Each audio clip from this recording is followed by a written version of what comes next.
नमस्कार. श्री स्वामी समर्थ. आज 7 जानेवारी. नित्य स्वामी दर्शन या पवित्र ग्रंथातील आजचा संदेश आपल्याला त्या हृदयद्रावक प्रसंगाकडे घेऊन जातो जिथे एका लाकूड तोड्याच्या हातून कळत नकळत एक मोठी चूक घडली.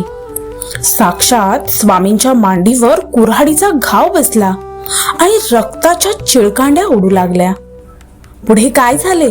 स्वामी रागावले की त्यांनी मायेचा हात फिरवला? जाणून घेऊया आजच्या भागात. कुऱ्हाडीचा घाव त्या तेजपुंज यतीच्या मांडीवर बसला होता आणि तिथून भळाभळा रक्त वाहत होते. लाकूड तोड्या प्रचंड घाबरला.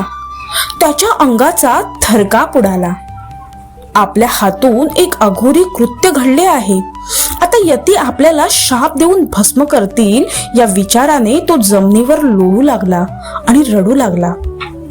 अनेक शतकांची गाढ समाधी विसर्जित करून स्वामींनी आपले कोमल नयन उघडले. समोर व्याकुळ झालेल्या लाकूड तोड्याकडे पाहून स्वामींनी रागवण्याऐवजी मंद स्मित केले. लाकूड तोड्याने धावत जाऊन स्वामींचे चरण घट्ट धरले आणि वारंवार क्षमा मागू लागला. तेव्हा दयाळू स्वामींनी त्याला प्रेमाने उठवले आणि म्हणाले, तू काही माझ्यावर अन्याय केला नाहीस. माझी समाधी विसर्जित करण्याची वेळ आलीच होती. तू केवळ निमित्त ठरलास. तुझे परम कल्याण होईल. स्वामींचे असे शब्द ऐकताच आणि स्वामींचा स्पर्श होताच लाकूड तोड्याच्या अंगातून जणू वीज सजली आणि त्याला अपूर्व ज्ञान प्राप्त झाले.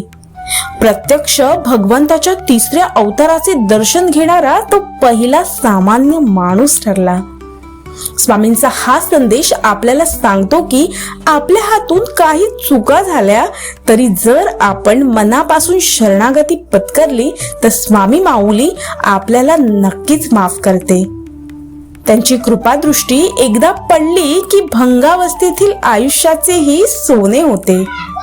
मित्रांनो, स्वामींच्या या अपार दयेचा अनुभव घेण्यासाठी आणि रोज असेच नित्यदर्शन घडवण्यासाठी आपल्या चॅनलला नक्कीच सबस्क्राईब करा आणि हो, बेल आयकॉनवरही क्लिक करा. कमेंटमध्ये श्री स्वामी समर्थ नक्की लिहा आणि भिवू नका. स्वामी तुमच्या पाठीशी आहेत. श्री स्वामी समर्थ.